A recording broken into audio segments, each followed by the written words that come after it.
Olá, bom dia, aqui é a Bárbara do Filhos, Desafios e Ministério. A gente vai dar sequência à leitura do livro Uma Mulher que Reflete o Coração de Jesus, livro de Elizabeth Jorge, distribuído no Brasil pela editora Agnus. E o dia 11 vai falar sobre o coração manso de Jesus. Quando as empresas de cigarro ainda tinham permissão para fazer propaganda na televisão, uma empresa americana lançou um apelo às mulheres usando o slogan: "Você chegou longe, querida". Com essas palavras, a empresa estava sugerindo que as mulheres estavam prontas para se engajar e adotar o hábito de fumar. Bem, pesquisas mostram agora quais poderiam ser os resultados físicos para as mulheres que sucumbiram àqueles anúncios. É só ler o alerta do Ministério da Saúde impresso em cada embalagem de cigarros. Lamentavelmente, as mulheres também abraçaram o slogan "Você chegou longe, querida", para as outras áreas da sua vida. Algumas tomaram uma atitude de rebeldia e rivalidade. Outras se tornaram mais assertivas, agressivas, francas, autossuficientes e egocêntricas. Como vivemos num mundo que encoraja o egocentrismo e a arrogância pretensiosa, devemos ser extremamente cuidadosos para não abrir mão da mansidão que Deus deseja em nós. Temos que estar guardada para não tocar um espírito gentil, incrivelmente belo, por uma dureza nociva que é qualquer coisa menos bela. E quem nos mostra o caminho? Jesus. Antes de recorrer a Jesus, vamos definir mansidão. Para começar, não tem nada a ver com ser mulher. É uma qualidade que todo cristão deve exibir. É uma faceta, já que só há o fruto do Espírito, mostrando evidência de que o crente está caminhando em sincronia com Deus. O mundo vê a mansidão como um sinal de fraqueza, mas na realidade a mansidão é como uma moeda de dois lados. Um lado transmite a ideia de suavidade, humildade ou modéstia. Ela possui paciência e uma atitude de esperar para ver enquanto calma e tranquilamente olha para os fatos de cada situação de maneira controlada. Mas quando viramos a moeda, descobrimos que a mansidão requer a firmeza do domínio próprio, da força sob controle. Ela demanda nervos de aço, tem o poder de resistir à provocação e ao sofrimento. A mansidão, em essência, aguenta, seja o que for. É o poderoso oposto da arrogância autossuficiente ou da agressividade descarada. Ao se aproximar de outra qualidade, hoje não é surpresa que Jesus seja o centro máximo de mansidão. Dê uma olhada na mansidão dele agora. Tomai sobre vós o meu jugo. Durante os seus anos de ministério, Jesus viu em primeira mão os fardos religiosos que os líderes judeus estavam colocando sobre o povo. Tocado pela condição deles, Jesus ofereceu alívio ao povo desses fardos, se este fosse a ele. Em contraste com as severas demandas do sistema de trabalhos religiosos, Jesus se descreveu como manso. Ele convidou as massas aflitas, dizendo: "Vinde a mim, todos os que estáis cansados e sobrecarregados, e eu vos aliviarei. Tomei sobre vós o meu jugo e aprendei de mim, que sou manso e humilde de coração, e achareis descanso para a vossa alma, porque o meu jugo é suave e o meu fardo é leve." Refletindo em seu coração, você está exausta de carregar os fardos pesados que resultaram da tentativa de fazer as coisas por conta própria ou de ir atrás da vontade e de conselho dos outros? A sua autossuficiência tem rendido resultados nada satisfatórios? Os seus métodos ousados e assertivos de lidar com a vida e com as pessoas estão saindo pela culatra? Seja qual for o fardo, Jesus oferece alívio ao trocar os seus métodos de gerenciar a vida pela tranquilidade que vem de unir-se a Ele. Quando estiver debaixo do jugo dele, você desfrutará da paz que a dependência mental dele traz ao coração. Quando fizer essa troca e se juntar a Jesus, você encontrará descanso para a sua alma e dos fardos da sua vida. Caminhar pela vida com Jesus, amá-lo e servi-lo não é um fardo, pois ele é manso e o seu fardo é leve. Eis que o teu rei vem. Jesus gastou 3 anos humildemente ministrando ao povo da Palestina e dos arredores. No tempo certo, chegou finalmente o dia em que começou a se aproximar de Jerusalém e da sua morte. Conforme o Rei dos Reis e Senhor dos Senhores entrava em Jerusalém, Mateus escreveu, citando uma profecia do Antigo Testamento: "Eis que o teu rei vem a ti, humilde e montado no jumento, no jumentinho, cria de um animal de carga." Pense nisso.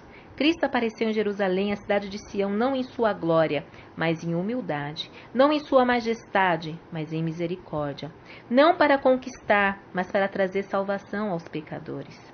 Mansidão e pobreza exterior eram qualidades identificadoras do rei de Sião e caracterizavam seu ministério. Jesus poderia ter se afirmado a qualquer momento, ele poderia ter exigido respeito, lealdade e tratamento digno de um rei. Ele poderia ter entrado de forma estrondosa na cidade como um rei triunfante, conquistador, numa carruagem coberta de ouro, com divisões de soldados marchando atrás dela. Ainda assim, Jesus escolheu fazer a sua entrada em Jerusalém em humildade, em cima de um jumentinho emprestado. Ao contrário da multidão que saudou Jesus em Jerusalém, que o viu como um tipo de herói folclórico em vez de Messias e Salvador, você conhece o verdadeiro Jesus. Isso deveria motivá-la a níveis mais altos de louvor e adoração ardorosos. Se você tem um relacionamento genuíno com Jesus, certifique de que os seus momentos de adoração, quer públicos, quer privados, comuniquem de forma apropriada e respeitosa o seu amor e adoração pelo seu Salvador.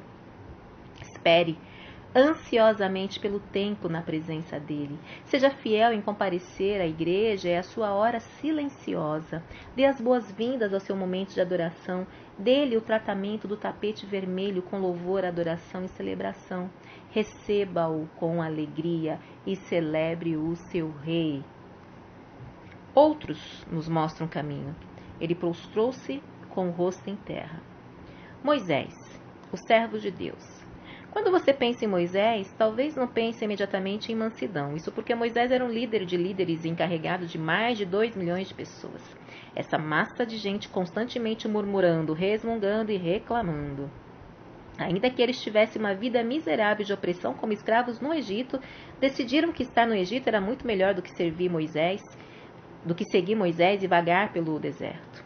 A despeito dessa atitude revoltosa, Moisés os liderou até as fronteiras da terra prometida. Como realizou essa tarefa quase impossível enquanto era confrontado, acusado, difamado e criticado por um grupo obstinado por 40 anos? Em 4 ocasiões distintas, quando a sua liderança foi questionada, aprendemos que, primeiro, Moisés clamou ao Senhor, Êxodo 15, 25. Segundo, Moisés clamou ao Senhor, Êxodo 17, de 1 a 4. Terceiro, Moisés e Arão prostraram-se com o rosto em terra, Números 14, 5. Quando Moisés ouviu isso, da completa rebelião contra ele, prostrou-se com o rosto em terra, Números 16, 3, 4. Moisés não argumentava, brigava ou tentava se defender caso o povo reclamasse, se rebelasse ou injustamente o acusasse. Não, ele exibia mansidão enquanto atacado. Ele persistia com paciência, ele tolerava suas ofensas em silêncio e clamava ao Senhor em público. Moisés levava do povo e então levava a Deus, apelando e esperando que Deus viesse ao seu resgate. Em Moisés vem uma graça da mansidão experimentada. Ele recebia acusações e críticas e não fazia nada, confiando tudo ao cuidado de Deus. Quando Deus avaliou o coração de Moisés, testificou que Moisés era um homem muito humilde, mais do que todos os homens que havia sobre a terra. Números 12, 3. Temos uma lição enorme a aprender com Moisés. Quando injustiçadas ou mal compreendidas, humilhai-vos sobre a poderosa mão de Deus, para que ele, ao seu tempo, vos exalte. 1 Pedro 5, 6. Cumpra-se em mim a tua palavra. Maria, serva do Senhor. Em Maria, mãe de Jesus, encontramos outro exemplo inspirador de mansidão. Quando o anjo Gabriel disse a Maria que ela teria um bebê, que seria o Messias, qual foi a reação dela? Ela se submeteu ao plano de Deus, dizendo: aqui está a serva do Senhor, cumpra-se em mim a tua palavra. Pelos próximos 33 anos, enquanto Jesus andava na terra, Maria suportou silenciosamente a sombra da dúvida que a sua obediência à vontade de Deus lançou sobre a sua reputação. Só depois da ressurreição do Filho de Deus, essa nuvem que pairava sobre a vida de Maria se dissipou. Mansidão e a sua caminhada com Jesus.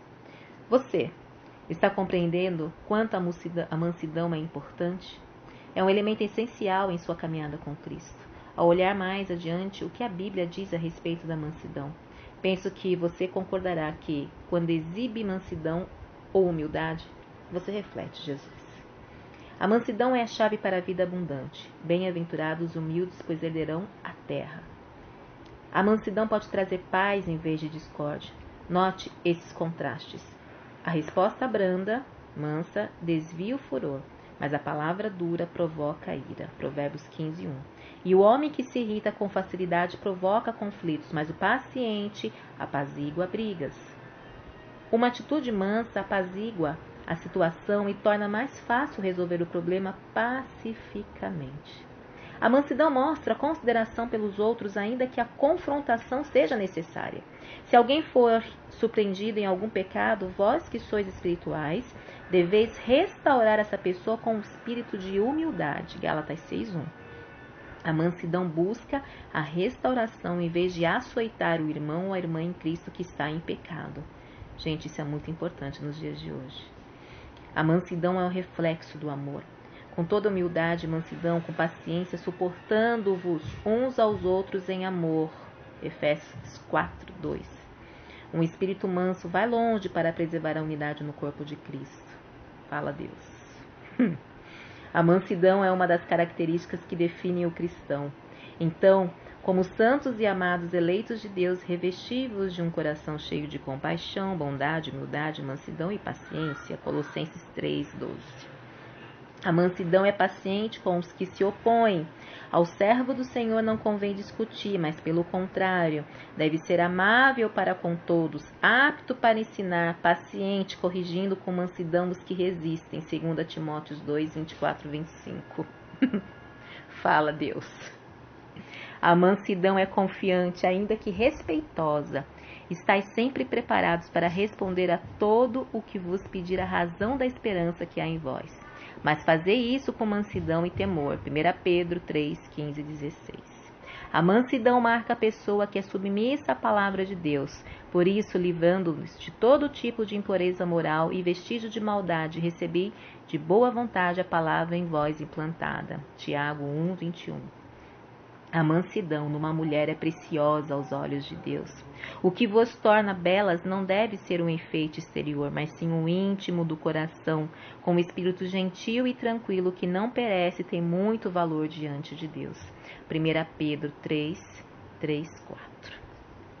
A mansidão é como um adorno que você usa.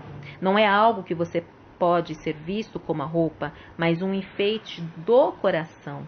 Quando usada, a mansidão não causa qualquer perturbação. E quando colocada junto de um espírito gentil, significa que a mulher de Deus não cria perturbações e não reage às perturbações criadas pelos outros. Refletindo o coração de Jesus. Não importa como a sociedade ou as pessoas ao seu redor considerem a mansidão. Ela é uma atitude elegante, poderosa e elevada à semelhança de Cristo. Para refletir essa qualidade preciosa aos olhos de Deus, primeiro deseje-a com todo o seu coração. Então, use cada oportunidade para suportar maus tratos e maus entendidos com tranquilidade. Assim como Moisés, proste o seu rosto em terra diante de Deus e espere que Ele haja a seu favor. Em oração, busque a sabedoria dele para cada ação. Confie no Senhor para proteger e guiar e capacitá-la com a sua graça para reagir às provações com a mansidão de Jesus. Amém. Esse capítulo eu creio assim que vai falar com muitas mulheres de Deus. Está falando muito comigo. Oração. Senhor Jesus, que eu aceite o que acontece em minha vida como parte do teu propósito por meio da tua graça. Que eu me submeta com mansidão em cada situação sem reclamar. Que eu me abstenha de tentar manipular minha saída dos problemas. Que eu me lembre de confiar em ti e contar com o teu amor. Obrigada porque cada dificuldade tratada com mansidão me torna mais como o Senhor. Amém, bom dia e até amanhã.